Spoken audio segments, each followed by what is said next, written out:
El mundo que vamos a vivir dentro de muy poco tiempo va a ser un mundo lleno de cambios en todos los sentidos, pues sobre todo en el sentido en el mundo espiritual, pero en lo económico, en lo político, en lo familiar, en todo. Y por eso les anunciaba el jueves que yo quería hoy hablar de algo que se ha estado comentando en estos días y que cada vez vamos a oír hablar más, y es del famoso nuevo orden mundial, ¿eh? ¿Cuál es la actitud del creyente? ¿Cuál es la actitud de un hijo de Dios ante todo esto? ¿Cómo podremos reconocer este tema del famoso nuevo orden mundial y todas estas cosas, ¿no? Vamos a leer unos cuantos textos de la Biblia, porque yo quiero que la Biblia sea la que habla tu vida, que la palabra sea la que habla tu corazón y te convenza y te muestre la palabra, el camino correcto, que te ilumine la palabra, y después tú tendrás que tomar tus propias decisiones. Quiero llevarles a dos porciones del Nuevo Testamento. Una de ellas se encuentra en el capítulo 13 del libro del Apocalipsis. Después volveremos a la segunda porción, que precisamente es la parte de la que nos leía nuestro hermano Maico esta tarde. En Apocalipsis capítulo 13, sabéis que el libro del Apocalipsis es un libro que a mucha gente le da como miedo. Y algunas personas dicen, no lo leo porque no lo entiendo. Pero sin embargo, el libro del Apocalipsis no se escribió para confundir a nadie, sino todo lo contrario. Se escribió para aclarar dudas, se escribió para que la gente no tuviera miedo, sino que tuviera paz y tuviera tranquilidad. Es cierto que tenemos en nuestras manos un libro que tiene un lenguaje simbólico, un lenguaje donde a veces pues no entendemos a priori lo que nos quiere decir la palabra, porque, ya te digo, está escrito entre comillas en clave. Algunos dicen que para que si este libro, esta información llegara a la mano de los inconversos, no lo entendieran, pero los creyentes tenemos la base, tenemos el fundamento bien puesto y podemos entender las cosas que dice el Apocalipsis. Y hay muchas cosas que habla este libro, pero en el capítulo 13 habla de lo que llama la Biblia las dos bestias. Dos bestias. La palabra bestia, Jehová, y Jehová es una expresión que se utiliza para hablar de un animal que mete miedo, un animal que trae terror, pero al mismo tiempo un animal casi rayando lo mitológico, un animal que es una mezcla de realidad y de ficción. Y esa es la palabra que emplea la Biblia cuando habla de estos dos personajes. Capítulo 13, verso 1, dice así la palabra: me paré sobre la arena del mar y vi subir del mar una bestia que tenía, dice aquí, 7 cabezas y 10 cuernos. No hay ningún animal que hoy en día exista que sea así. Es algo totalmente metafórico, ¿no? En sus cuernos tenía 10 diademas y sobre sus cabezas un nombre blasfemo. La bestia que vi era semejante a un leopardo, pero sus pies eran como de oso y su boca como boca de león. Fíjate qué mezcla, ¿no? Y el dragón le dio poder, su trono y grande autoridad. 3 cosas, no te las olvides: poder, su trono y grande autoridad. Versículo 3. Vi a una de las cabezas como herida de muerte, pero su herida mortal fue sanada, y se maravilló toda la tierra en pos de la bestia. Adoraron al dragón, que le había dado autoridad a la bestia, y adoraron a la bestia, diciendo: ¿quién como la bestia y quién podrá luchar contra ella? También se le dio boca que hablaba grandes cosas y blasfemias, y se le dio autoridad para actuar 42 meses. Es lo mismo que decir 3 años y medio, o 1260 días, como también se dice en otro texto, Abrió su boca en blasfemia contra Dios, para blasfemar de su nombre y de su tabernáculo y de los que moran en el cielo. Se le permitió hacer guerra contra los santos y vencerlos. También se le dio autoridad sobre toda tribu, pueblo, lengua y nación. Y le adoraron todos los moradores de la tierra, cuyos nombres no están escritos en el libro de la vida del Cordero, que fue inmolado desde el principio del mundo. Si alguno tiene oído para oír, que oiga. Después en el versículo 11 habla de otra bestia. Si os dais cuenta, dice: después vi otra. No es la misma, es otra bestia. Pero si os dais cuenta, dice que esta bestia subía de la tierra. Sin embargo, en el capítulo 13, verso 1, dice que la primera bestia subía del mar. ¿Lo veis ahí? Vi subir del mar. El versículo 11 dice otra bestia que vi subir de la tierra. Son dos entidades completamente diferentes la una de la otra. A lo largo de la historia, la humanidad ha conocido muchos sistemas de gobierno. Ha conocido durante un tiempo, parte de la humanidad durante un tiempo conoció un sistema que ya prácticamente no existe, pero que se llamaba la teocracia. Era Dios, el creador, gobernando al pueblo y llevando la palabra a través de sus profetas. Y fue un periodo muy hermoso de la historia, donde Dios hacía las funciones de gobernante o de rey, su pueblo obedecía, y cuando Dios tenía que comunicarse o transmitir un mensaje al pueblo, como lo acabo de decir, lo transmitía a través de sus siervos los profetas. Después dice la Biblia que decidieron cambiar y dejar ese sistema y entraron en un sistema llamado monarquía. Y el rey moría y su hijo ocupaba el lugar, y en fin, todos sabemos que es otro sistema de gobierno. El mundo ha conocido la monarquía, la teocracia, el comunismo, el capitalismo, la democracia, gobiernos de derechas, gobiernos de centro, gobiernos de izquierda, gobiernos comunistas, gobiernos socialistas. En fin, hay cantidad de formas de llevar a este mundo, pues, por distintos caminos. Pero la Biblia nos habla de un nuevo orden, de un nuevo gobierno, que en cierto sentido tendrá un poco de todo lo que les acabo de comentar. Tendrá un poco de monarquía, un poco de comunismo, un poco de democracia, un poco de capitalismo. Será como una especie de mezcla, pero también es un sistema completamente nuevo. El hombre nunca ha visto ese sistema de gobierno que en los últimos tiempos se levantará, y se levantará del antiguo territorio que ocupó el Imperio Romano.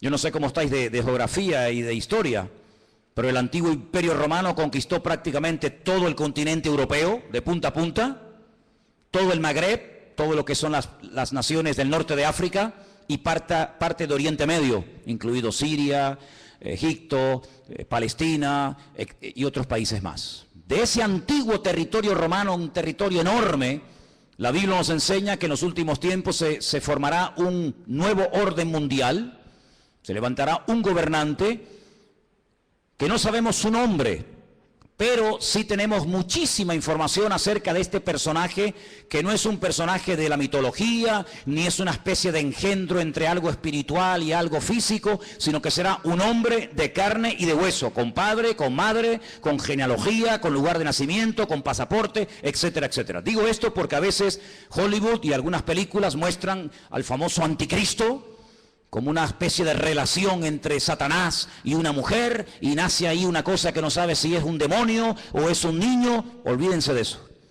El anticristo, y dicho sea de paso, el único en la Biblia que llama a este personaje el anticristo es el apóstol Juan. Esa palabra no aparece en ninguna parte de la Biblia, sino solamente cuando Juan habla de este personaje. Anticristo, alguien que se opone a Cristo, alguien que ocupa el lugar de Cristo, porque el anticristo no será un ateo. Satanás no es tonto. Satanás sabe perfectamente que lo espiritual siempre al hombre le tira, por un camino o por otro. Luego el anticristo no será un ateo, sino será una persona que caerá en lo más bajo que puede caer un ser humano, y es en la egolatría. Es pretender recibir adoración como si fuera un dios. Esto no es nada nuevo. Ya en Egipto, en Roma y en otros imperios se ha visto como el hombre ha querido ser adorado. Y al faraón se le llamaba el hijo del dios Ra, el hijo del sol. Y en Roma sabemos que miles de personas fueron matados y fueron asesinados y fueron quemados porque querían recibir adoración y querían incluso que se les presentara sacrificios y flores y reconocimiento.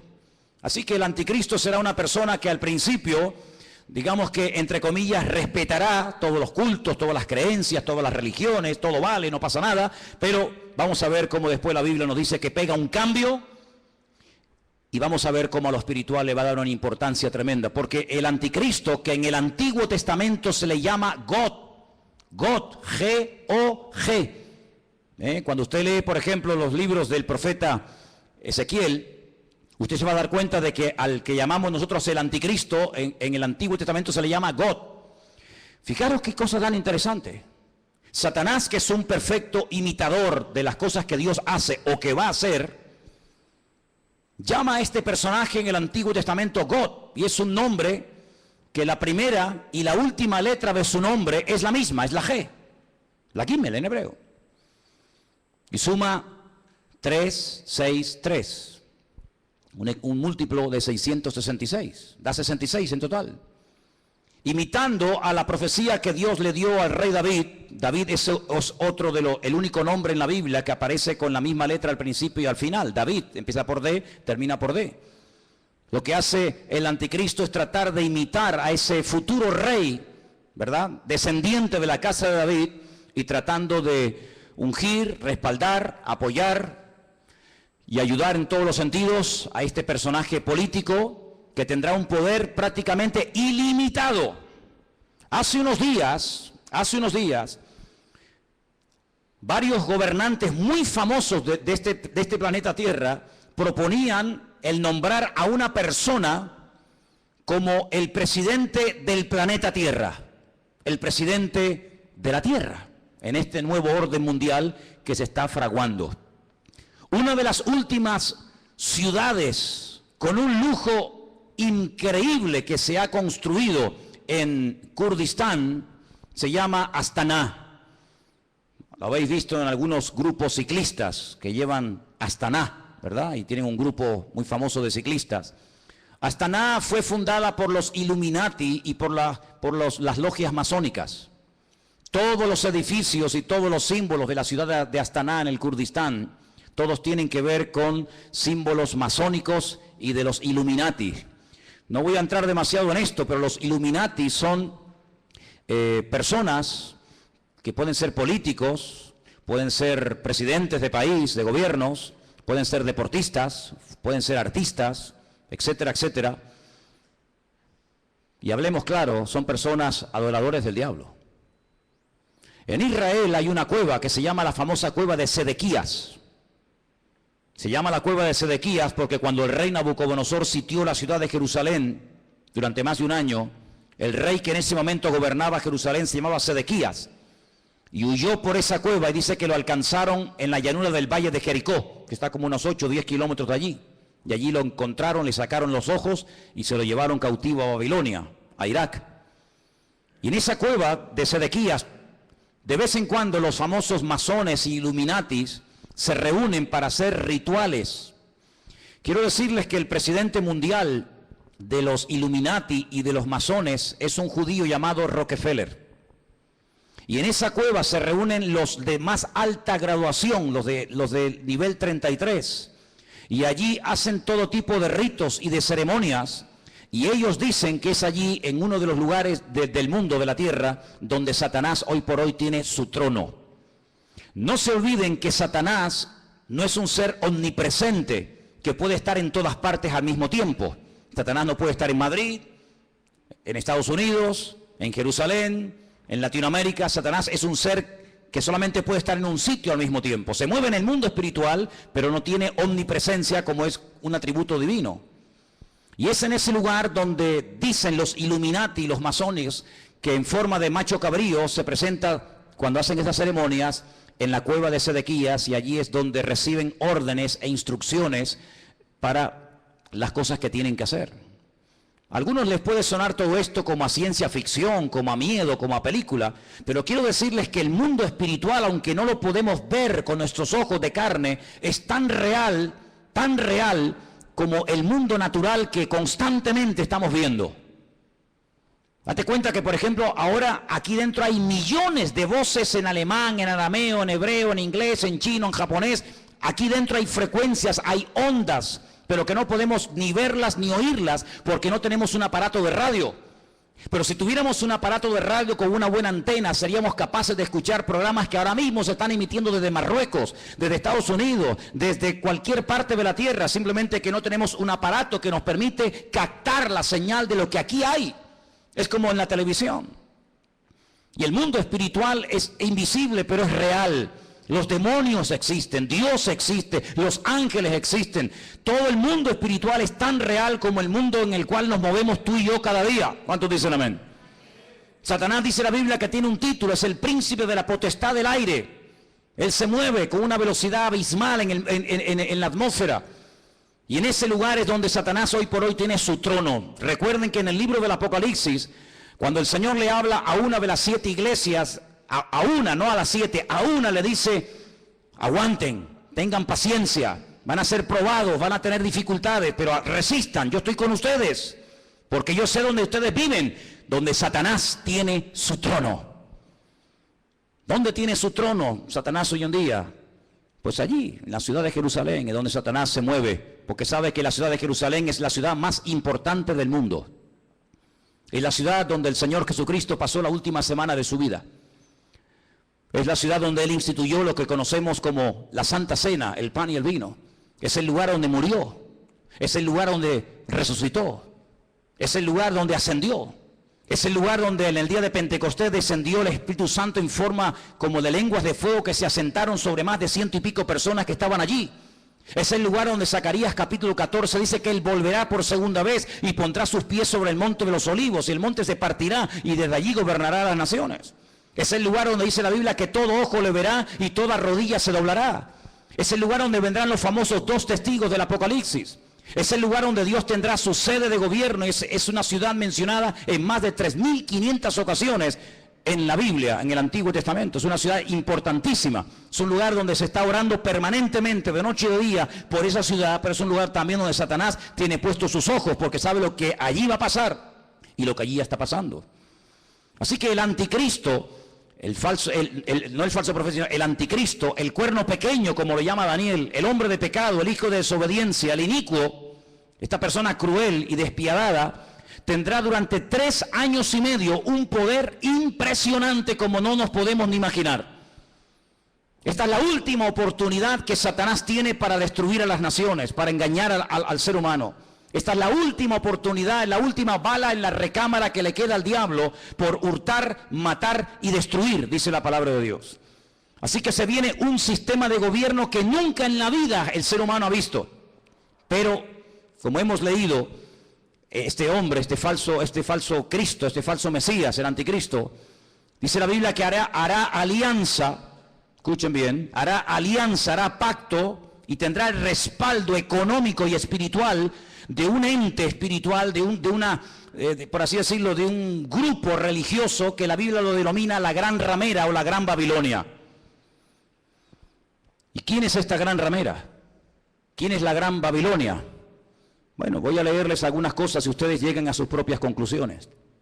La Biblia dice en el libro del Apocalipsis, seguimos en Apocalipsis capítulo 17, que esta gran ramera, Babilonia, la madre de las rameras, que ha contaminado a toda la tierra, versículo 1 dice, vi a uno de los 7 ángeles que tenía las 7 copas y habló conmigo y me dijo, ven acá y te mostraré la sentencia contra la gran ramera, la que está sentada sobre muchas aguas. La palabra aguas en el libro del Apocalipsis no se refiere a agua, sino que la interpretación de aguas la tienen ustedes, hacemos un pequeño salto en el 17:15. Vean la interpretación. Las aguas que has visto donde la ramera se sienta, ¿qué es? Son pueblos, muchedumbres, naciones y lenguas. Esa es la interpretación de la palabra aguas. Entonces, vino a mí uno de los 7 ángeles que tenía las 7 copas y habló conmigo y me dijo, ven acá y te mostraré la sentencia contra la gran ramera, la que se ha sentado sobre pueblos, muchedumbres, naciones y lenguas. ¿Veis cómo lo podéis entender mejor? Versículo 2. Con la cual han fornicado los reyes de la tierra y los moradores de la tierra se han embriagado con el vino de su fornicación. Me llevó el Señor en el espíritu al desierto. La palabra desierto en hebreo es Bamidbar, es el lugar donde Dios habla, en la soledad, en la quietud, en la calma, donde Dios saca a su pueblo para hablarle y revelarle cosas profundas de su corazón. Y dice que allí vio una mujer sentada sobre una bestia escarlata, llena de nombres de blasfemia, que tenía 7 cabezas y 10 cuernos. ¿Cómo estaba vestida esa mujer? Esa institución religiosa, ¿cómo se vestía? Dice que se vestía de púrpura. Interesante, ¿no? Y de escarlata. Estaba adornada de oro, de piedras preciosas, de perlas, y tenía en su mano un cáliz de oro lleno de abominaciones y de la inmundicia de su fornicación. Así se vestían sus ministros de púrpura y de escarlata, y tenía joyas y piedras preciosas en abundancia. Ahora, analicemos hoy en día en el espectro espiritual de nuestro planeta Tierra, vayamos una por una a ver quiénes pueden ser. Por ejemplo, ¿cómo visten los budistas? Si viéramos en este momento a un budista, seguramente lo veríamos con la cabeza rapada. Veo muchos budistas en esta tarde aquí. Iría seguramente, si tiene algo de pelo, con una especie de trenza. Iría con una túnica de color naranja. Ese es el color de los ministros budistas. No usan piedras preciosas, ni mucho menos. El mundo entero, las naciones de la tierra no han fornicado con el budismo. De hecho, en muchas naciones el budismo ni ha llegado, ni sabe la gente lo que es. Para muchos, Buda simplemente es una estatua de un señor con una panza muy gorda y nada más que eso. ¿Cómo visten, por ejemplo, los musulmanes? No visten de púrpura ni de escarlata. No han gobernado sobre todas las naciones de la tierra, sobre muchas sí, pero no sobre todas las naciones de la tierra. No tienen su sede, como después vamos a ver, en una ciudad más adelante. ¿Cómo visten los testigos de Jehová, los mormones? ¿Qué institución? Y no hace falta que lo digan. Se viste de púrpura y de escarlata y tiene piedras preciosas y riqueza en abundancia. ¿Cuál es el hombre que tiene más poder de convocatoria que simplemente con hacer así te junta 1 millón de personas en décimas de segundo? Un hombre que es capaz de ir a África, a América, a Japón, a la China, a Cuba, a cualquier país de la tierra. Es el hombre que tiene más poder de convocatoria que nadie, más que Obama, más que cualquier deportista. Hay un hombre que simplemente con hacer así junta como nada, 1 millón de personas, y los reyes de la tierra le tienen que besar la mano. Incluso el rey de España ha ido y se le ha inclinado. ¿Qué te parece, amigo? Y por si los datos te parecen cortos, en el versículo 18 dice: la mujer que has visto es la gran ciudad que reina, no que reinará, dice que reina sobre los reyes de la tierra. Allí donde la gran ramera tiene su sede. ¿Y cuál era la ciudad que en el momento de escribir el libro del Apocalipsis reinaba sobre toda la tierra? Si seguimos leyendo un poco más adelante, capítulo 17, versículo 8 dice: la bestia que has visto era y no es, y está para subir del abismo e ir a perdición, y los moradores de la tierra, aquellos nombres que no están escritos, no están escritos de la fundación del mundo en el libro de la vida, se asombraron viendo a la bestia que era y que no es. Es increíble, amados hermanos, ver cómo el anticristo se hará de la fuerza política, económica y espiritual de esta institución religiosa que la Biblia nos enseña que harán uña y carne en los últimos tiempos. Ahora bien, este anticristo no podrá hacer lo que le da la gana, sino que tiene un periodo muy corto de tiempo para llevar a cabo, digamos, su plan maléfico, que número 1 consiste en destruir al Estado de Israel. Hay una obsesión, siempre había una obsesión contra el judío. El judío es el chivo expiatorio de la historia. Cuando en Alemania había crisis y cuando Alemania no levantaba cabeza, incluso había perdido territorio en la Primera Guerra Mundial, ¿a quién se le echó la culpa? A los judíos.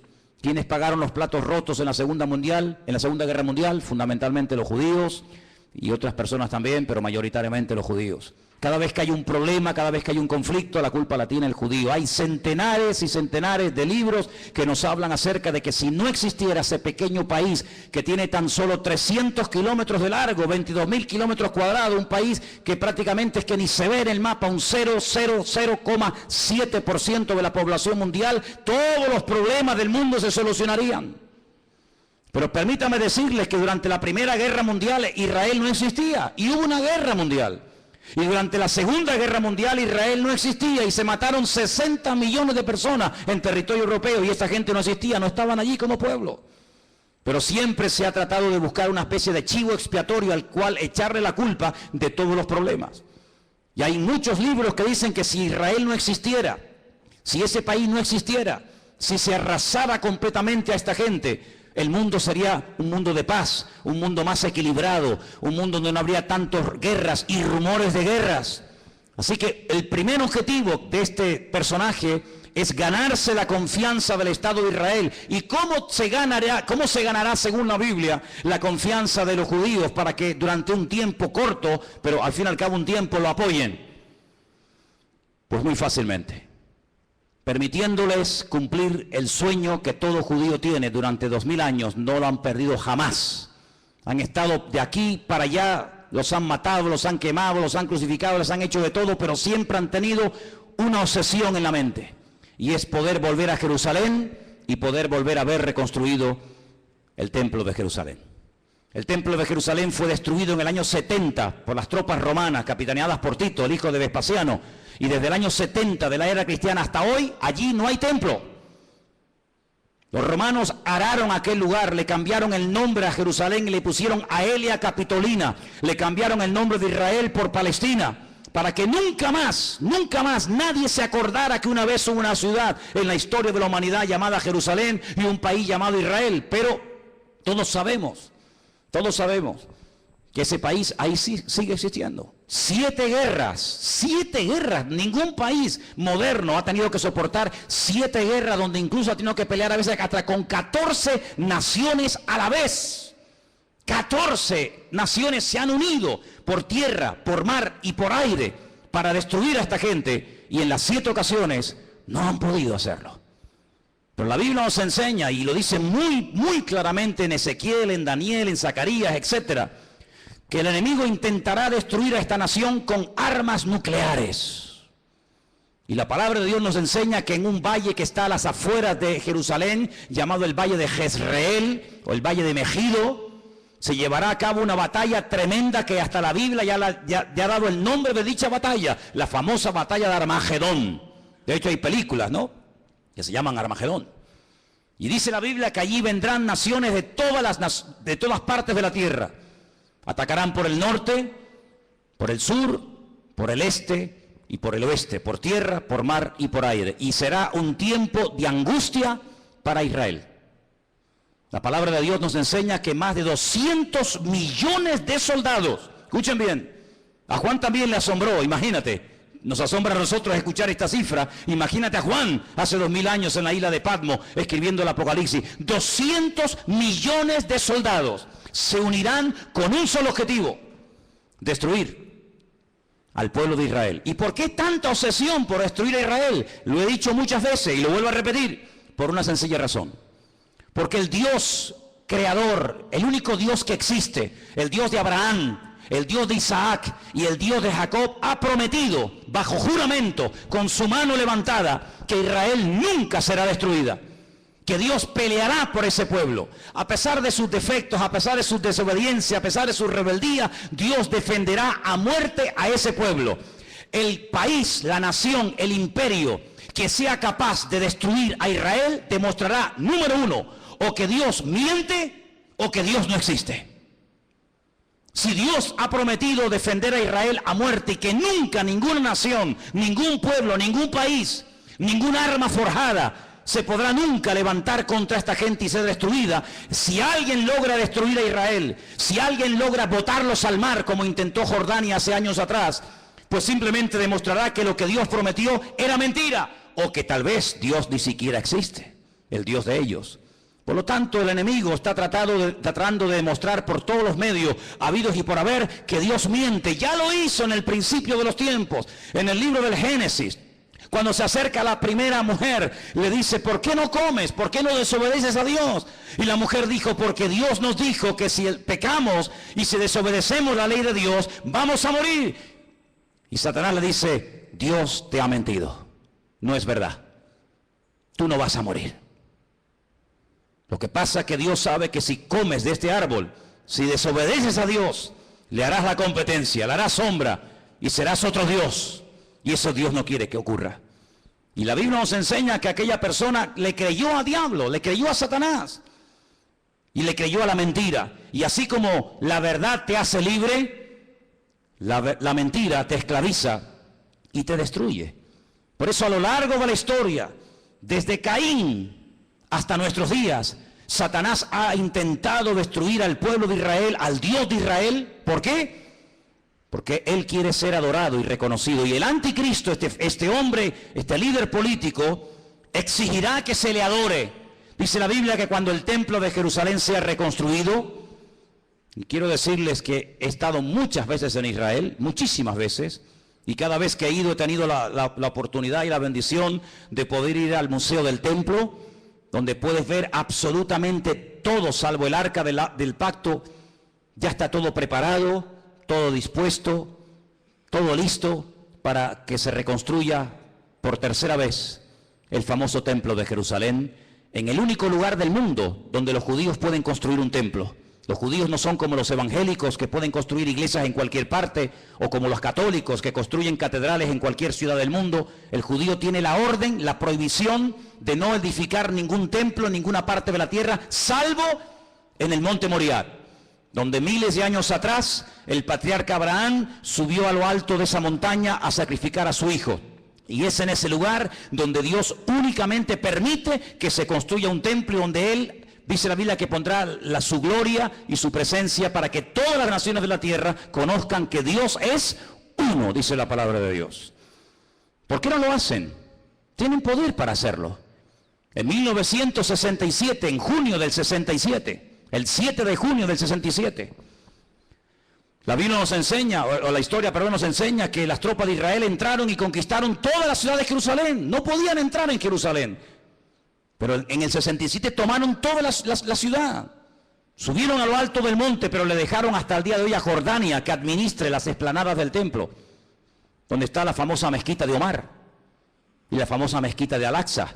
Pero es allí donde algún día, dice la palabra de Dios, que el templo será reconstruido. Y a los 3 años de ser edificado ese templo, nos dice en Tesalonicenses, justo a los 3 años, este personaje entra al lugar santísimo, lo profana, y entonces exige que todo el mundo le adore y le reconozca como el único Dios. Quiero leerles en 2 de Tesalonicenses capítulo 2, versículo 1, escuchen bien la lectura. Dice el apóstol Pablo: con respecto a la venida de nuestro Señor Jesucristo, de eso está hablando, y nuestra reunión con Él, os rogamos, hermanos, que no os dejéis mover fácilmente de vuestro modo de pensar, ni os conturbéis, ni por espíritu, ni por palabra, ni por carta, como si fuera nuestra, en el sentido de que el día del Señor está cerca. Nadie os engañe en ninguna manera, porque no vendrá sin que antes venga la apostasía, el desmadre, el descontrol total y absoluto. En ese ambiente de desmadre, de descontrol, de guerras y rumores de guerra, de crisis y más crisis, en ese ambiente se levantará el anticristo. Porque viene ofreciendo paz, viene ofreciendo seguridad y viene ofreciendo estabilidad a un mundo que entrará en caos y entrará en picado y no habrá forma de solucionar el problema. Vendrá la apostasía. Dice la Biblia que en los últimos tiempos muchos que se llaman creyentes o cristianos o seguidores de Dios o de Cristo apostatarán de la fe, llegarán a escuchar hasta espíritus engañadores, espíritus malignos, llegarán a creer en cuanta cosa rara y extraña aparezca por el escenario, y se producirá un enfriamiento a nivel mundial por parte de muchos que se llaman creyentes. Dice, y el amor de muchos, a consecuencia de que se ha multiplicado la maldad, se enfriará. Y si aquellos días no fueren acortados, nadie se podría salvar. Dice, más por causa de los escogidos, y por ahí están los listos de turno que siempre dicen, no, pero los escogidos son los judíos, no somos nosotros. Eso es mentira. Están engañados. Si están enseñados, están engañados. La palabra escogido es ecleto. La palabra ecleto aparece en Primera de Pedro, cuando Pedro le escribe a gentiles, no a judíos, a gentiles, y les dice, vosotros que antes no erais pueblo, si eran judíos, eran pueblo. No, pero es que vosotros no erais pueblo, porque el único pueblo que Dios tuvo en el pasado fue Israel. Vosotros que no erais pueblo, ahora sois pueblo de Dios. Real sacerdocio, amén. Nación santa, pueblo escogido por Dios, para que anunciéis las virtudes de aquel que os llamó de las tinieblas a su luz admirable. Es decir, la palabra que toma Pedro, que es ecleto, es exactamente la misma que aparece en Lucas 21 y en Mateo 24, cuando habla de escogidos. Dios tiene solo un pueblo, Dios no tiene dos pueblos, Dios tiene un solo pueblo. Y en ese pueblo forman parte todos aquellos hombres y mujeres que han aceptado a Cristo como su Señor y Salvador personal. Punto. ¿Cuántos dicen amén? Y dice que si no fueren acortados aquellos días, pero por causa de los escogidos tiene que acortarlo, nadie se podría salvar. Entonces dice que cuando venga la apostasía, muchos, no todos, muchos se apartarán. Y estamos viendo gente que antaño predicaba el evangelio, ya ni lo predican, ni sirven al Señor, ni se congregan. Y no se asusten ni se sorprendan. Pedro dice, hermanos, no os sorprendáis, como si alguna cosa extraña estuviera ocurriendo. Ya os hemos predicado, ya os hemos profetizado, ya les hemos escrito. Dice, y después de mi partida, yo procuraré que ustedes tengan memoria de esto, para que no se olviden, que muchos apostatarán de la fe, que muchos se apartarán, que muchos se olvidarán de Dios, incluso hasta lo van a renegar y lo van a rechazar. Dice que cuando venga, antes de que venga el Señor, tiene que venir la apostasía y se manifieste el hombre de pecado, el hijo de perdición. ¿Y qué hace este hombre? Versículo 4, se opone, se levanta contra todo lo que se llama Dios o es objeto de culto. No permite que haya todo tipo de religiones y todo tipo de creencias, sino que va a ser una persona que va a controlar el tema espiritual o religioso. Dice, y es de tal manera este personaje cruel, que dice que se sienta en el templo de Dios, como Dios, haciéndose pasar por Dios. Y el único templo que Dios ha tenido y tendrá es el templo de Jerusalén. Por lo tanto, la Biblia nos habla clarísimamente acerca de que el templo de Jerusalén va a ser reconstruido otra vez. Sí, hermanos, otra vez va a ser reconstruido. Aunque nos parezca extraño, nos parezca imposible. También era imposible que hace 60 años esta gente tuviera un país llamado Israel, y es posible. Ahora vosotros sabéis lo que lo detiene, a este anticristo, a este personaje siniestro, macabro. Dice, vosotros sabéis lo que lo detiene, a fin de que a su debido tiempo se manifieste. Ya está en acción el misterio de la iniquidad, solo que hay quien al presente lo detiene hasta que él, no ella, él a su vez se ha quitado de en medio. Entonces se manifestará aquel inicuo. La palabra inicuo, pues es una palabra que significa un hombre cruel, sin principios, sin moral, un salvaje, despiadado, una bestia, hasta que ese inicuo sea matado con el espíritu de la boca del Señor y lo matará el resplandor de su venida. He hecho una lista de cómo, de todas las formas que la gente moría en los tiempos de la Biblia. Tengo una lista enorme. Hay gente que murió comida por perros, gente que murió comida por gusanos, gente que murió crucificada, gente que murió apedreada, gente que murió quemada, gente que murió a palos, gente que murió clavados con un asta, empalados. Hay un montón de tipos de muertes en la Biblia, pero nadie ha muerto como morirá el anticristo. Dice que lo matará el resplandor de la venida de nuestro Señor Jesucristo. Así como el resplandor de la gloria del Señor tiró al suelo al apóstol Pablo y se convirtió y sirvió al Señor con toda su alma y con todo su corazón hasta el último minuto de su vida, el anticristo morirá no de forma natural, sino morirá por el resplandor de la gloria y de la presencia del Señor. Y dice la Biblia hasta dónde va a ser enterrado. Por ejemplo, si quieren saberlo, en Ezequiel 39, del 11 al 14, lean en casa este texto, repito, Ezequiel 39, del 11 al 14, y dice que allí, en Israel, en un valle, Dios le tiene preparada sepultura al anticristo para que todos los que pasen por aquel lugar sepan que hasta aquí, amigo, hasta aquí te permitió el Señor llegar, y aquí tienes sepultura para que todo el mundo que pase sepan que hasta aquí llegó tu fuerza y llegó tu capacidad. ¿Qué te parece? Así que este personaje es un personaje político, que tendrá el apoyo de esta institución llamada, según la Biblia, la Gran Ramera o la Gran Babilonia, y durante 3 años y medio atormentará a las naciones. Durante 3 años y medio tratará de llevar a las naciones al auténtico desastre y al auténtico caos. Y hay muchos datos acerca de este personaje en la Biblia. Les voy a leer algunos. Se van a quedar sorprendidos lo que la Biblia nos dice acerca de este hombre. Por ejemplo, en capítulo 7 de Daniel, miren lo que dice acerca de este personaje, Daniel 7. Los 10 cuernos significan que aquel reino se levantarán 10 reyes, después se levantará otro, el cual dice será diferente, totalmente diferente. Hablará palabras contra el Altísimo, fíjate, está obsesionado con Dios.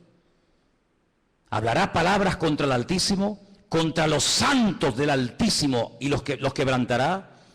Pensará, fíjate qué cosa, pensará en cambiar los tiempos y la ley. Hacer un calendario nuevo, leyes nuevas. Qué curioso que la semana pasada, a punto de que se firme este nuevo tratado de libre comercio, donde desaparecerán los aranceles y los impuestos que hay que pagar en la aduana, y podrán viajar las mercancías desde China a Estados Unidos, de Estados Unidos a Europa, de Europa a Oriente Medio, etcétera. Alguien dijo que ante estos cambios globales, mundiales, que están a punto de suceder en poco tiempo, donde se ha vuelto a reunir el famoso Club Bilderberg y muchos políticos han ido a Roma a hablar con el Papa, y donde el G7 se ha reunido otra vez como casi clandestinamente, porque están a punto de producirse y de firmarse acuerdos que van a cambiar el mundo en cuestión de días. Qué interesante que todo esto está ocurriendo aquí, en nuestras narices. Pero es interesante notar que en esa reunión alguien se levantó y dijo, y esto ha salido publicado en la prensa, que lo que hace falta es establecer un nuevo sistema también de justicia. Es decir, la justicia, las leyes, los abogados, los magistrados que tenemos en este momento no sirven, no pueden llegar a tener el control de la justicia que hace falta para estos cambios que se vienen. Hace falta otro tipo de jueces, otro tipo de abogados, otro tipo de fiscales. Qué curioso, cambiar las leyes. Una de las instituciones que el anticristo quiere cambiar es la justicia. Y quiere hacerlo lo más injusta posible. Parece que una paradoja, ¿no? La justicia que sea injusta. La ley del embudo, donde el que tiene cada vez tendrá más y donde el que no tiene cada vez tendrá menos. Querrá cambiar la justicia, la política, el orden social. Dice la Biblia que una de las cosas que harán los que tienen poder para dictar leyes es presentar leyes terribles como si fueran buenísimas. Y leyes que han sido buenísimas, que han preservado a las naciones de la destrucción, leyes con un principio moral, leyes con un principio de perdón, de misericordia, desaparecerán, y a lo malo lo presentarán como bueno y a lo bueno como malo. El jefe de todos los masones de Europa, Jacques Chirac, expresidente de la República de Francia, padre de la Constitución Europea, incluso ha llegado a proponer que en un ambiente de libertad, de igualdad, el ser humano puede llegar a casarse con un animal y hacer una ceremonia oficial donde si te enamoras de tu vaca o de tu perro te puedes casar con él, o si tu perro se enamora de ti no sé si le dirás sí o no. Y eso es lo que él ha llegado a proponer, que todos los seres humanos sean equiparados al nivel de las bestias, y donde un animal puede casarse con un hombre con un animal. Y cosas terribles. En la Biblia nos habla como de engendros, donde se mezcla la biotecnología, donde se mezcla lo físico, lo espiritual, y verás cosas que tú te puesto que es un robot, un ser humano. Hay personas que ya están siendo operadas y se cortan las piernas y los brazos. Quiero otro tipo de piernas y de brazos, y ya están haciendo engendros y manipulaciones genéticas sin precedente en la historia de la humanidad. Qué curioso que la Biblia, desde el libro del principio de la Torá, prohibía todo tipo de mezclas y todo tipo de injertos y todo tipo de cambios, ¿verdad? Sin embargo, el hombre intentará cambiar los tiempos, intentará cambiar las leyes. Serán entregados en sus manos por tiempos y la mitad de un tiempo. Es lo mismo, 3 años y medio, 42 meses. Pero se levantará el juez con mayúscula, le quitará el dominio, será destruido y arruinado, y el reino y el dominio y la majestad y los reinos bajo el cielo serán entregados al pueblo de los santos, cuyo reino es reino eterno, y todos los dominios le servirán y le obedecerán al Rey de Reyes y al Señor de los Señores. ¿Cuántos dicen amén? Capítulo 8 nos da más datos sobre este hombre. Dice: y en cuanto al cuerno que fue quebrado, se levantaron otros 4 en su lugar. Significa que 4 reinos se levantarán de esa nación, aunque no con la fuerza de él. Estos 10 cuernos, constantemente, en esta tarde habéis oído 10 cuernos, 10 cuernos. Son 10 naciones que se van a unir en los últimos tiempos para pelear. Qué curioso que por primera vez en la historia ha habido una coalición de 10 naciones árabes que en este momento están atacando Yemen, en este momento están atacando Siria y otras naciones del Medio Oriente. 10 naciones, qué curioso, una coalición de 10 cuernos. Bueno, la Biblia le dijo a Abraham que 10 príncipes saldrían de sus lomos a través de Isaac, ¿verdad? Y dice en el capítulo 8, verso 23... al fin del reinado de estos, cuando los transgresores lleguen al colmo, se levantará un rey altivo de rostro y entendido en enigmas, imitando a Salomón, que dice que venían de todas las naciones de la tierra para hacerle preguntas difíciles, y a todo lo que le preguntaban él respondía. El anticristo tendrá una sabiduría impresionante, diabólica, pero la tendrá. No te olvides que el Señor, cuando creó a este ser tremendo, que no era en ese momento Satanás, sino un querubín, dice que lo dotó de una sabiduría espectacular, de una hermosura sin precedentes.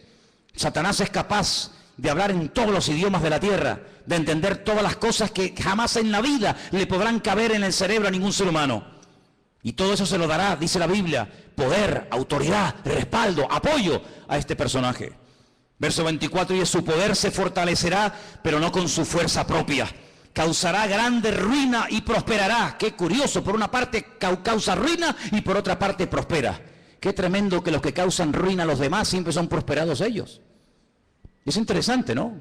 Causan ruinas, destruyen pueblos, saquean ciudades, hacen destrozo, pero estos que le arruinan la vida a millones de seres humanos, luego son los tipos más ricos del mundo. Y uno dice, ¿cómo es posible que este hombre que ha sido elegido por el pueblo, o se puso él teóricamente para ayudar al pueblo, no solamente nos complique la vida y nos arruine y nos mate, y encima el tipo este tenga fortunas en Suiza, sabe Dios dónde? Así será el anticristo. Hará arbitrariamente, es decir, hará lo que le da la gana. Destruirá a los fuertes y atacará al pueblo de los santos. Israel va a ser atacado, Israel lo sabe. En este momento solamente Irán, escuchen bien esto, solamente Irán. El otro día hubo una reunión a más alto nivel. La República iraní le dijo a Israel, si me atacas, Israel quiere atacar las centrales nucleares, porque Irán acaba de firmar un acuerdo donde permite que los observadores internacionales entren en instalaciones civiles, pero no en las militares. Insiste continuamente de que todo el arsenal que Rusia le está proporcionando de uranio es simplemente para hacerle la vida a los iraníes más fáciles, pero todo el mundo sabe, porque lo han dicho, no es nada que se oculte, porque lo han dicho, que el objetivo de ellos es literalmente hacer un festival nuclear en la ciudad de Jerusalén. Arrasar a Israel y borrarlos de la faz de la tierra. Israel se está pensando muy seriamente hace mucho tiempo atacar las bases militares nucleares. Irán le dijo, si me atacas, tengo en este momento 80.000 misiles apuntando hacia la ciudad de Jerusalén. ¿Qué te parece, amigo? Solamente Irán, sin contar otras naciones que le rodean. 120 millones de enemigos contra 7 millones. Es una desproporción muy grande, ¿verdad? 120 millones contra 7 millones. Con su sagacidad hará prosperar el engaño. Todo lo que estamos viendo de corrupción, de engaño, de ladrones y sinvergüenzas que han saqueado y robado lo que les ha dado la gana, que entran por una puerta y salen por la otra, todo esto es simplemente un pequeño botón de muestra, como preparándonos psicológica y mentalmente para lo que viene.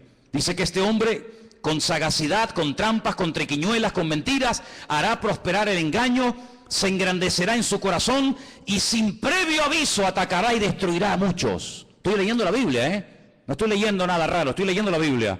Se levantará contra el príncipe de los príncipes, pero será quebrantado, aunque no por mano humana. Fijaros cómo el enemigo ha ido adaptando la estrategia según los tiempos. Caín, el primer asesino, se levanta y mata a su hermano Abel, pero no mató ni a su padre, ni a su madre, ni al otro hermano. Dejó a más gente viva que los que realmente mató, ¿sí o no? Qué curioso, Caín mató a uno, pero dejó vivo a más gente. Cuando pasa el tiempo, dice la Biblia que otra persona que también tiene el mismo espíritu de Caín, pero elevado a la máxima potencia, va más allá y dice, en vez de matar a uno, matemos a todos, pero solamente a los varones. Y deja a todas las mujeres vivas. Sabemos también que Moisés se salvó y etcétera. Pero fíjate, Caín mató a uno, pero dejó vivos a otros. Pero Faraón quería matar a todos los varones y la muerte iba en aumento. Pero cuando no lo consiguió, el mismo espíritu de Caín que habitó en Faraón salpicó y se apoderó de aquel rey perverso de Amán, allí en los tiempos de la reina Esther, y dijo, no solamente a los hombres, sino a los hombres, a las mujeres, a los niños, y arrasemos con todo. Es decir, que no ha ido a menos, sino que la maldad siempre ha ido a más, siempre ha ido a más. Por lo tanto, todo lo que hemos visto a lo largo de la historia son simplemente pequeñas pinceladas de lo que le espera a esta tierra. Si saltamos al capítulo 11 de Daniel, sigue dando datos muy interesantes. Dice aquí, hará este rey según su voluntad.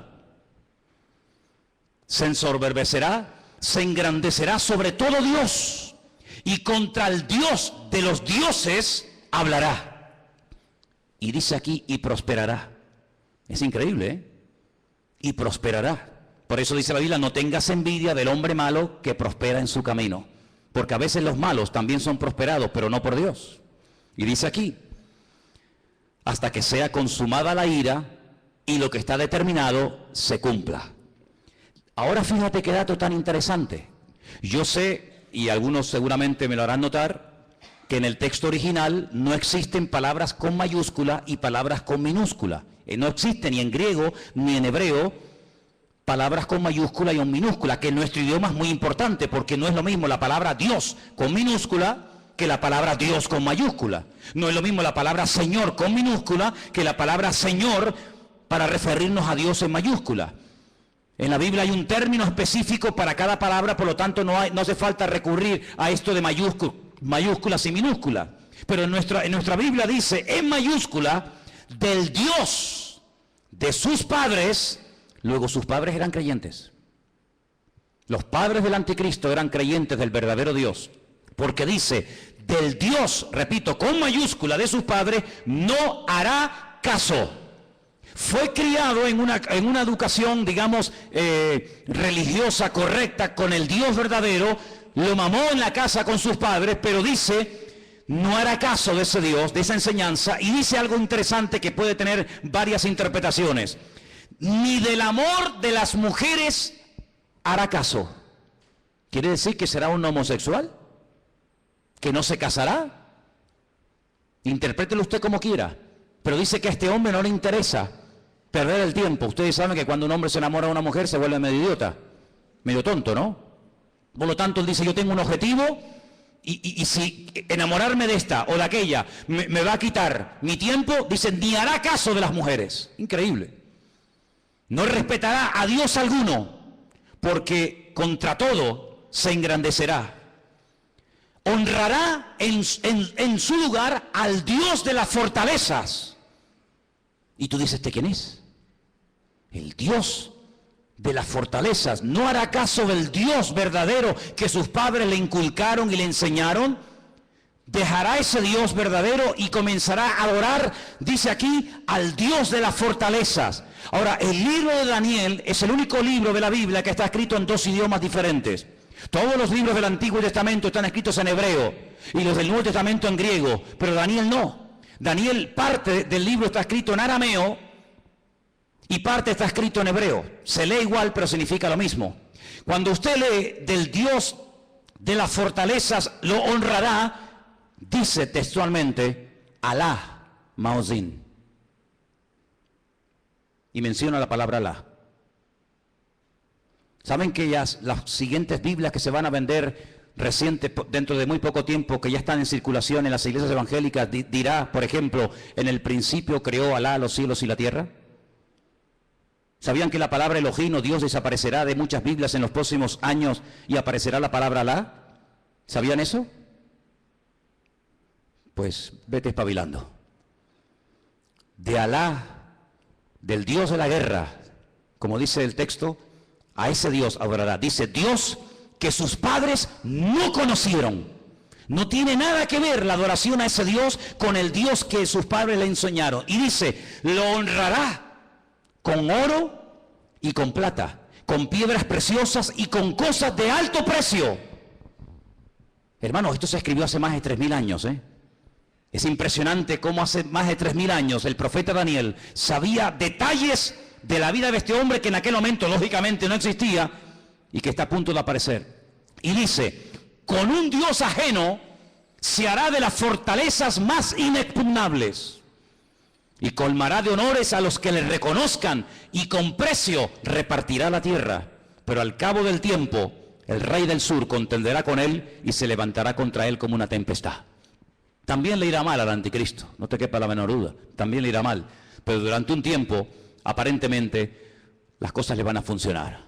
Ante este panorama de este nuevo orden mundial, ante este panorama donde ya el famoso chic que habéis oído y que sabéis que está por ahí por el mundo dando vueltas, donde el dinero en muchas naciones ya ha desaparecido, no es que va a desaparecer, ya ha desaparecido. En Suecia usted va con dinero y no lo puede usar.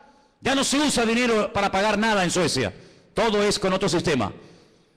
Pues dice la palabra de Dios que en los últimos tiempos se va a implantar a nivel mundial un nuevo sistema comercial, donde ya no hará falta llevar dinero. Lo puede perder, se puede olvidar de él, se deteriora, se gasta, se pierde, te lo pueden robar. Sino dice la Biblia que se va a implementar un sistema que en sí es un sistema buenísimo, pero hay que ver lo que viene detrás. Y es un sistema donde dice la Biblia que nadie podrá llegar ni a comprar nada, ni a vender absolutamente nada, ni un litro de leche, hermano, ni una barra de pan en la panadería, ni nada de gasolina para el coche. Nadie podrá, bajo ningún concepto, comprar ni vender, a menos que lleve implantado en su cuerpo un microchip, como el que llevan los perros, hace muchos años, donde simplemente con un aparatito, cualquier veterinario del mundo sabe cómo se llama ese perro, dónde vive, si está vacunado, si no está vacunado, cómo se llama el dueño, dónde vive y qué hace y qué no hace. Es un pequeño microchip alimentado con una pequeña pila de litio implantado en la piel, de tal manera que usted en cualquier momento puede llegar a una ferretería, a una carpintería, a una farmacia, a donde quiera, simplemente usted pasando su mano, automáticamente le descuentan de su cuenta bancaria lo que supuestamente usted puede tener. Así no tiene problema de que nadie le robe, de que nadie le quite nada. Y usted dirá, pero eso es una locura. No es ninguna locura. Muchísimos soldados del ejército norteamericano, muchísimos multimillonarios ya le están poniendo a sus hijos este especie de microchip. ¿Por qué? Porque tiene muchas ventajas, aparentemente. Y es que usted está localizado 24 horas del día, aunque esté metido en un submarino bajo tierra o bajo el mar. Usted está localizado permanentemente, porque los satélites captan esa señal, captan esa radiofrecuencia en cualquier lugar donde usted se encuentre. ¿Cómo podía saber Juan, un pescador de Galilea, hace 2000 años atrás, en un pequeño país llamado Israel, que algún día en el mundo, en el planeta Tierra, habría un sistema tan sofisticado, donde la gente ya no usaría dinero para comprar, ni para vender, ni para viajar, sino que simplemente llevando ahí una especie de chique en la mano, pasándolo por una especie de escáner o de máquina, la gente podría llevar una vida normal? ¿Cómo podía ese hombre saber eso hace 2000 años? No lo sabía. Dios se lo dijo. Y Dios se lo reveló. Porque aquí el que controla el pasado, el presente y el futuro es nuestro Dios. Y el Apocalipsis está escrito en pasado. Porque esa es una de las características del tema profético en la Biblia, que el futuro se cuenta en pasado. Y por eso dice la Escritura que para conocer el futuro hay que conocer el pasado. Porque el que no conoce lo que Dios ha hecho, no sabrá nunca lo que Dios hará en el futuro. ¿Qué podemos hacer los que nos llamamos cristianos o queremos ir en serio con el Señor ante este panorama? Bueno, es interesante notar que una de las profecías que se tenía que cumplir en los últimos tiempos es que el río Éufrates, saben que Irak está bañada por dos grandes ríos, el Éufrates y el Tigris. Es una de las zonas donde estaba el famoso Jardín del Edén. Llegaría un momento que se tendría que secar para que tropas del norte, dirigidas por Rusia, vinieran en dirección a la tierra gloriosa, entrando por los famosos altos del Golán, en el norte de Israel. Bueno, pues Siria construyó hace ya muchos años una presa que deja totalmente seco el río Éufrates, así, en cuestión de minutos. Eso está profetizado también en el libro del Apocalipsis. La palabra del Señor nos enseña que los tiempos se acortan, y dice Mateo capítulo 24 lo que tenemos que hacer en estos tiempos los creyentes, y te lo leo. Mateo 24, del 37 en adelante, presta atención a lo que dice la palabra. Dice así: como en los días de Noé, así será la venida del Hijo del Hombre. Como en los días de Noé. ¿Cómo eran los días de Noé? ¿Cómo era su generación, sus vecinos, sus amigos? ¿Cómo vivía la gente en aquellos tiempos? Dice la Biblia que había violencia y agresividad por todas partes.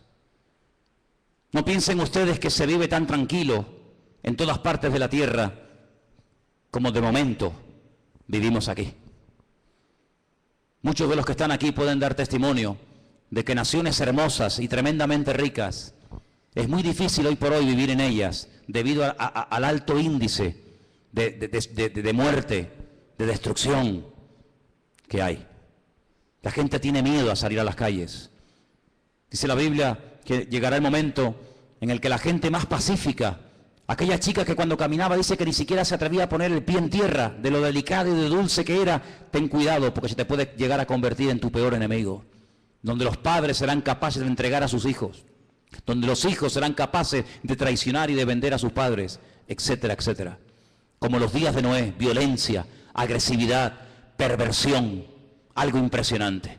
Si nos metiéramos a dar datos de la cantidad de perversión que hay con niños, con jovencitas en muchas partes del mundo y muchas muy cerca de aquí, nos quedaríamos realmente sorprendidos de ver cómo hemos superado con creces a las famosas ciudades de Sodoma y Gomorra.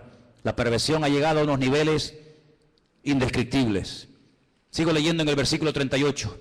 Porque como en los días antes, días hermano, no años, días antes del diluvio, ¿qué hacían? Comían, bebían, se casaban, se daban en casamiento hasta el día en que no entró en el arca. ¿Cómo es posible que está a punto de venir un diluvio, que vamos a morir todos como ratas, que no hay escapatoria?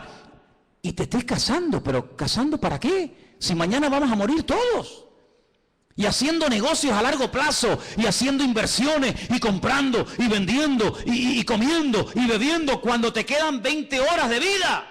Oye, si tú supieras, dime la verdad, hermano y hermana, si tú supieras con toda seguridad que te queda una hora de vida, ¿qué harías? Dime qué harías.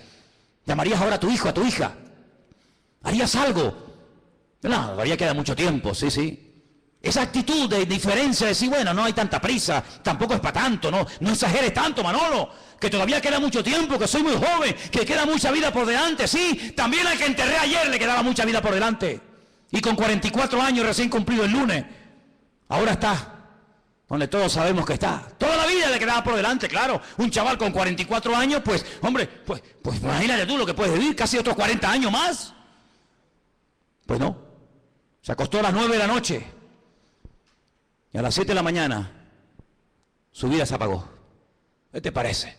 Días antes del diluvio, Noé estuvo predicando y diciendo a la gente, viene el diluvio, que Dios va en serio, Dios te ha dado oportunidad, otra, y mañana, y pasado, y nada, y no sean caso.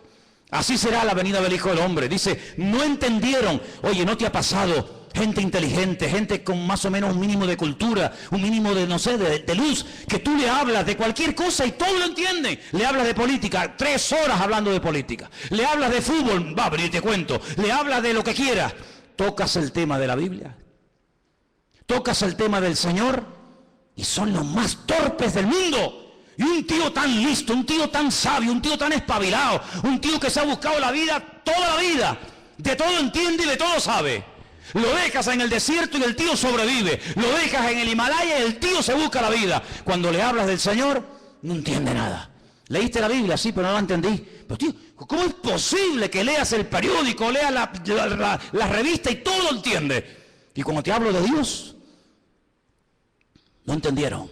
Hay como una nube, hay como una ceguera espiritual. ¿Por qué se creen que comencé el culto cantando abre mis ojos? ¿Piensan que todo esto es casualidad? ¿Que detrás de esto no hay oración y preparación? Y diciendo, Dios mío, háblanos. Claro que lo hay. Abre mis ojos, ¿pero a qué? A la realidad espiritual de lo que se cierne y de lo que viene, hermanos. No entendieron hasta que vino el diluvio. Cuando entendieron era demasiado tarde. Claro, entendiste, pero ya no hay tiempo. Se los llevó a todos. Así será también la venida del Hijo del Hombre. ¿Qué te parece, amigo? Algunos no tuvieron miedo la primera vez que se metieron un pico en las venas. No tuvieron miedo ninguno.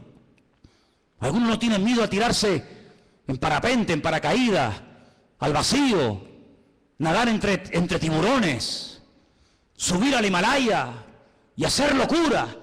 Y venga a beber, y otra. No tienen miedo, pero cuando llega la hora de poner ese valor al servicio de Dios son unos cobardes. Y la Biblia los llama así, La gente que no tiene valor para creerle a Dios los llama cobardes. Valientes para lo malo, cobardes para lo bueno. ¿No entendieron? Dice, pero por eso estarán dos en el campo. Uno se va y otro se queda. Dos mujeres estarán moliendo en un molino, la una será tomada y la otra será dejada. Y ahora viene la palabra, escúchala, velad, velad, porque no sabéis a qué hora. Es verdad, pero tal y como están las cosas, la hora no la podemos saber, pero ¿qué quieres que te diga? Viendo todas las piezas del puzzle, uno las va juntando por aquí, las va juntando por allá, lo que oye por aquí, lo que oye por allá, lo que me cuenta fulano, lo que yo he leído, lo que me han contado, lo que yo veo tal, y va juntando y dice, Dios mío, nos queda poco, la hora imposible, pero el Señor está cerca. ¿Cuántos lo saben? Sabed esto, que si el padre de familia supiera que hora el ladrón va a venir, velaría y no dejaría minar su casa. Lógico. Si yo sé que esta noche a las 3 de la mañana me va a venir alguien a robar la casa, yo no duermo. Yo no lo voy a recibir con una Biblia, Yo me hago de un palo o de un hacha, lo que haga falta, que venga a las 3 de la mañana, que venga. Te voy a dar la del pulpo, te voy a dar. Pero si yo no sé que viene a las 3, yo me voy a dormir, me levanto mañana y cuando me levanto digo, ¡ay va! ¡Que me han robado! Que me han quitado esto, que me han quitado lo otro. Pero dice la Biblia, cuando tú sabes que el Señor viene pronto, tú no estás distraído, tú no estás atontado, tú no estás agobiado. ¿Qué es lo que hace el diablo? A uno los revienta a trabajar, como a los judíos en Egipto. Que trabajen como mulas. Así no piensan, así van a llegar a la noche a la cama rendidos. Pero el diablo también a otro le dice, no trabajes tanto. ¿Para qué trabajar tanto? Y los tiene todo el día ociosos, sin pegar palo al agua, y entran en depresiones. Se aburren, comienzan a tontear con esta, a tontear con el otro, mensajitos a este, mensajitos al otro. Entonces los dos extremos. O te revienta a trabajar para que no tengas tiempo ni para orar, ni para leer la Biblia, ni para congregar. No, estoy muy cansado, no puedo. No, es que no tengo tiempo. O te lleva al otro extremo y dice, no pegues un palo al agua, no seas tonto. Y estás todo el día buscando un juguetito en lo que entretenerte. ¿Qué te parece? El diablo no es tonto, El diablo no es tonto. Sabed esto, que si el padre supiese a qué hora habría de venir, velaría y no dejaría minar su casa. Por lo tanto, tenéis que estar preparados, porque el Hijo del Hombre vendrá a la hora que no penséis. ¿Cuántos dicen amén? Os voy a dar una cita para que la leáis tranquilamente en casa. Se titula El Anticristo. Está en 1 de Juan 2, del 18 al 24. El Anticristo. Una de las características de este hombre, ¿cuál será? Ahí está. 1 de Juan 2, del 18 al 24. Algunos dirán, bueno, pero cuando, hermano, las cosas se pongan feas, difíciles, cuando empiece a ocurrir todo esto, los creyentes no vamos a estar, ¿no? Entonces, ¿para qué se escribió la Biblia? Si no vamos a estar, ¿para qué se escribió? Tanta tinta, tanto libro, tanta literatura, tanta advertencia, tanta profecía, tanto mensaje. Si al final no vamos a estar, está perdiendo el tiempo. Es que se escribió tanto para que el pueblo de Dios no fuera sorprendido. Alguien dijo hace 150 años, escucha bien esto, hace 150 años, alguien dijo, tranquilos hermanos, cuando empiecen las persecuciones, cuando empiecen las matanzas, cuando empiece el mundo a ponerse difícil y duro, el Señor arrebatará su iglesia y aquí no estaremos ninguno. Esto lo dijeron hace 150 años. Es decir, durante 2000 años los creyentes se han estado preparando para servir al Señor a las duras y a las maduras, con persecución o con aplausos. Pero claro, por ahí cayó en buena tierra, entre comillas, la enseñanza de que los creyentes no iban a estar en tiempos de persecución. Sin embargo, nuestros hermanos de Irak, de Siria, de Corea del Norte y de tantas y tantas naciones que están muriendo quemados, vivos, apaleados, crucificados, degollados como si fueran animales, ¿son ellos creyentes o no? ¿Estarán ellos en pecado y por eso Dios les paga así? Cuando dice la palabra de Dios que los mártires nos tienen que dar ejemplo a todos y a cada uno de nosotros. Por lo tanto, velemos y oremos, porque las cosas no van a ir a mejor. Todo esto de pactos, que si Podemos, que si el PP, que si... Hay algunos que son tan ingenuos, tan tontos, que creen que todo se va a solucionar a base de habla, que te habla y promete y te doy, y tú aquí y tú allá. El Señor dice, la maldad se multiplicará y le sorprenderá a todos. Me da igual del signo que sean. Como los dolores a la mujer que está a punto de dar a luz, dice, y no escaparán, sino que vendrá sobre ellos la destrucción repentina. Nosotros no tenemos la confianza puesta en el PP, yo por lo menos no, a lo mejor alguno aquí sí. Yo no confío ni en el PP, ni en el PSOE, ni en Ciudadanos, ni en el otro, ni el Melena, yo no confío en ninguno de ellos, porque todos son hijos del diablo. ¿O no? ¿O no? Porque está conmigo o está contra mí. ¿Cómo voy a poner yo mi confianza en el hombre? Maldito el hombre que confía en el hombre. Nosotros ponemos nuestra confianza en el Señor, Dios Todopoderoso. Él no nos va a fallar. Estemos en el diluvio, estemos en la tormenta, estemos en la cárcel o estemos fuera, yo estaré contigo todos los días hasta el fin del mundo y nadie te podrá hacer frente en todos los días de tu vida. Eso es lo que nos dice el Señor y a eso tenemos que agarrarnos ahora más que nunca. Por eso llevo años diciendo cada semana, oh hermanos oremos, hermanos busquemos al Señor, métanse en la palabra, dejen de perder tiempo en tontería, no hagan planes que tú no... hablando de planes, ¿cuántos de los que están aquí tienen planes y meten al Señor en sus planes? Es que lo tenía aquí apuntado y no me puedo ir sin decirlo. ¿Incluyes a Dios en tus planes? A ver, ¿sí o no? Pues lo estás haciendo fatal. Fatal.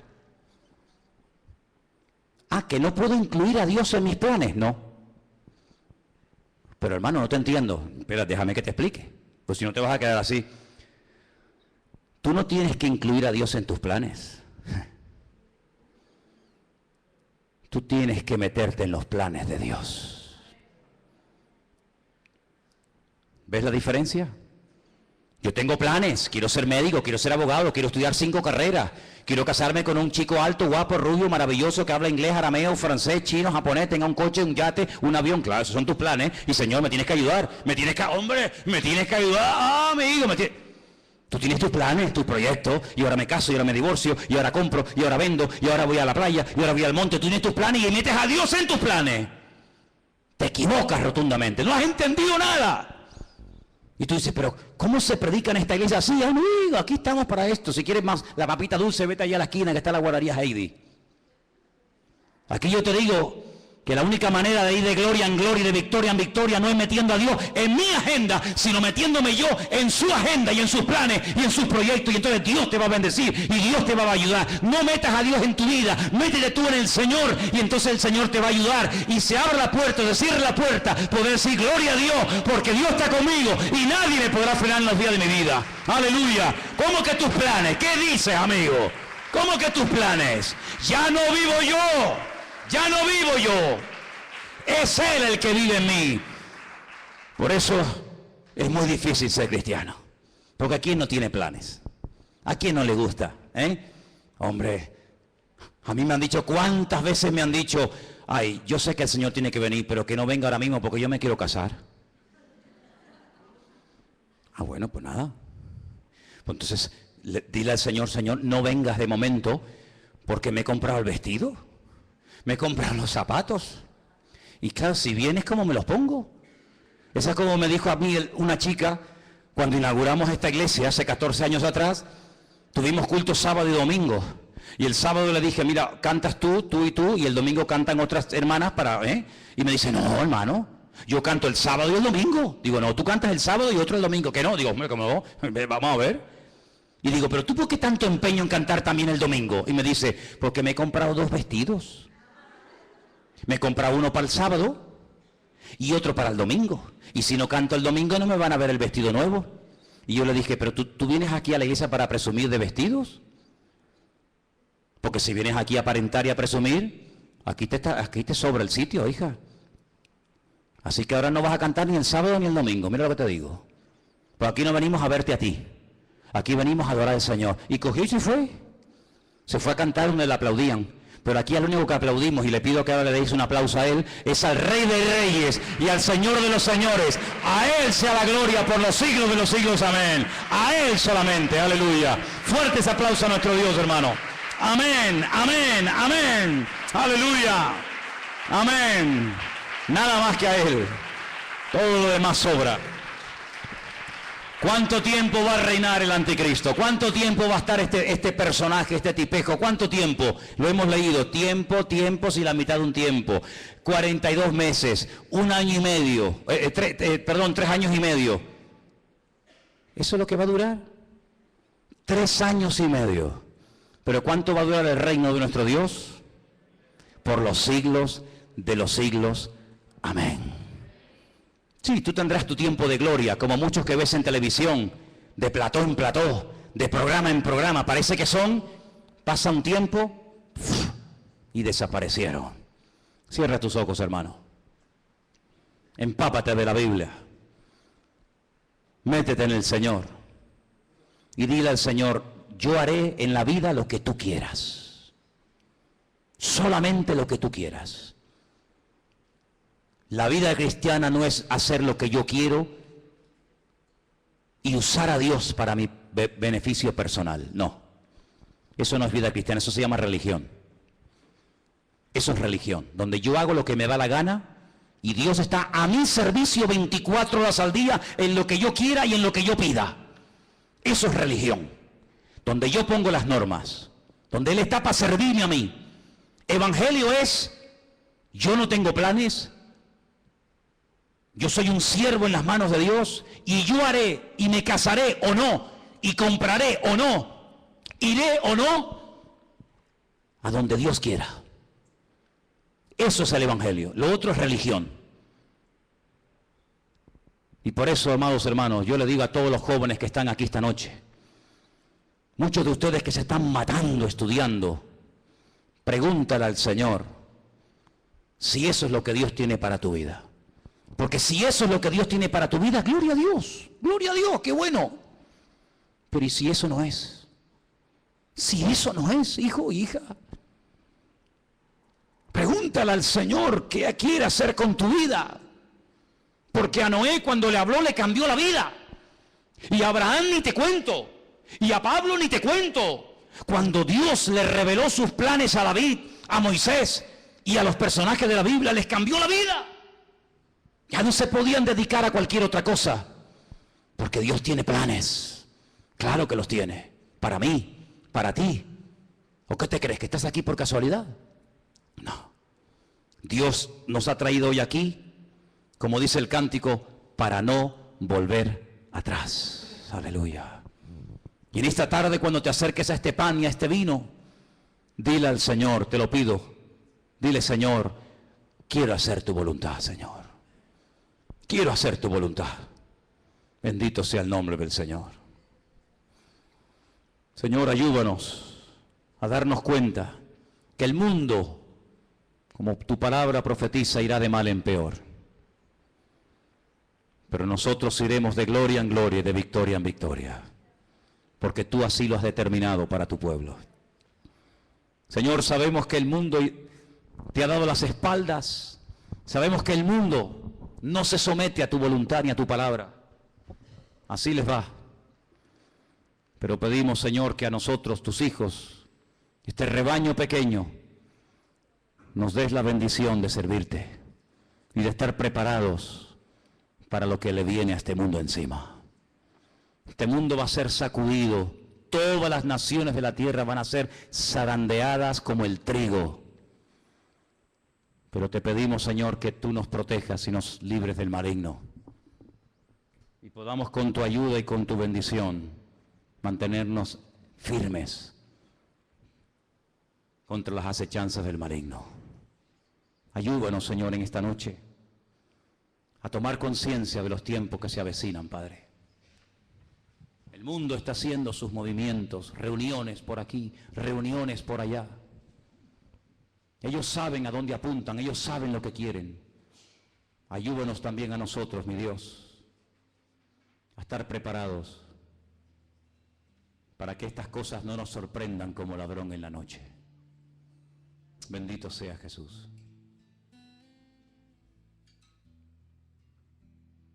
Ahí sentado como estás, prepara tu corazón para venir a la mesa del Señor y participar.